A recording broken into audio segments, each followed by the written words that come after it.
PTI के मुतालबे पर judicial commission बनेगा या नहीं, हुकूमत 28 जनवरी को अपना तहरीरी जवाब देगी। हुकूमती कमेटी की एक और बैठक। हुकूमती मुज़ाकराती कमेटी के तर्जुमान इरफान सिद्दीकी ने कहा, मुतालबात पर अस्तर नौ गौर किया, कानूनी मुशावरत की। 28 जनवरी को हुकूमत अपना तहरीरी जवाब देगी। ख्वाजा आसिफ ने कहा, 35 पंक्चर से लेकर फॉर्म 47 तक सबको जुडिशल कमीशन में शामिल करें। कमीशन में सब धरने भी आ जाएं।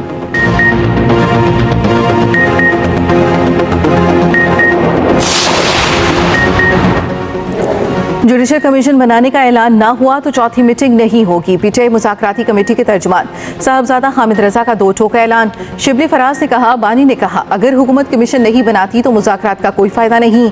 वाक़यात पर कौम को सच बताने के लिए कमीशन का बनना जरूरी है। हुकूमत के दिल में कोई चोर नहीं तो कमीशन बनाना चाहिए।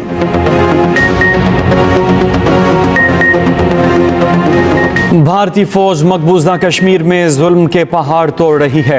मकबूजा वादी ने हत्या कश्मीरियों के खून से सुर्ख हो चुकी है।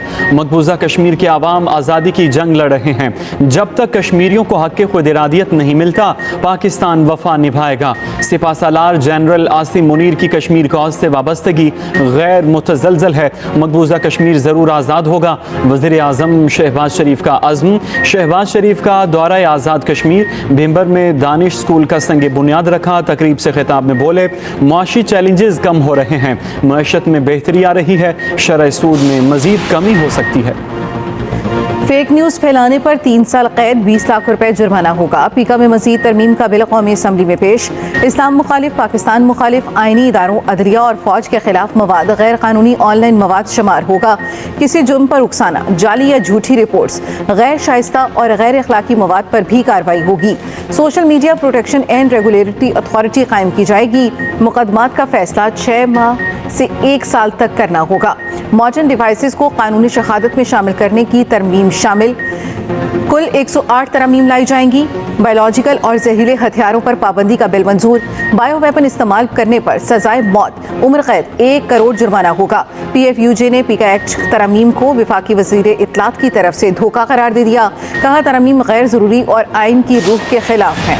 फॉर्म 47 रिजीम के इंस्टॉल्ड लोग हैं, उनमें ये हिम्मत नहीं है कि वो हमारा मुकाबला कर सकते हैं।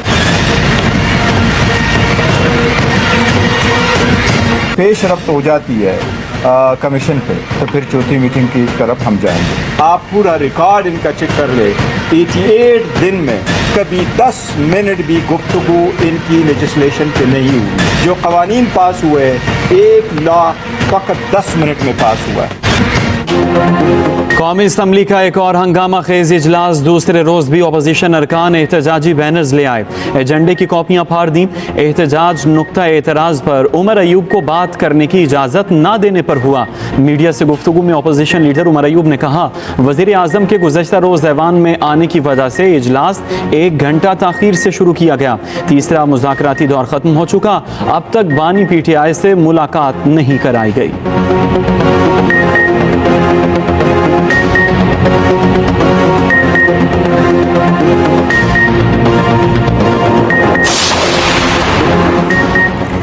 सेनेट की कायमा कमेटी FBR पर बरहम। FBR को 6 अरब रुपए मालियत की 1000 गाड़ियां खरीदने से रोक दिया। सेनेटर फैसल वाबजा ने कहा, 384 अरब का टैक्स शॉर्टफॉल है, पहले इसे खत्म करें। अगर गाड़ियां खरीदी गई तो नैब में जाऊंगा। ये बड़ा स्कैंडल है, कमेटी इसे रोके। ये करप्शन का बाजार खोला जा रहा है। गाड़ियों की खरीदारी के कॉन्ट्रैक्ट में करप्शन की जा रही है। FBR 384 अरब का निस्फ टैक्स जमा कर ले, गाड़ियां खरीद ले, हदफ पूरा करे, 6-7 अरब इनाम दे देंगे। चेयरमैन कमेटी ने वजीर आजम और वजीर खजाना को मामले पर खत भी भेज दिया। लिखा, टेंडर का तरीक़ाकार क्या, खरीदारी में कौन मुलव्वस था, खरीदारी के अमल को फौरी तौर पर रोका जाए।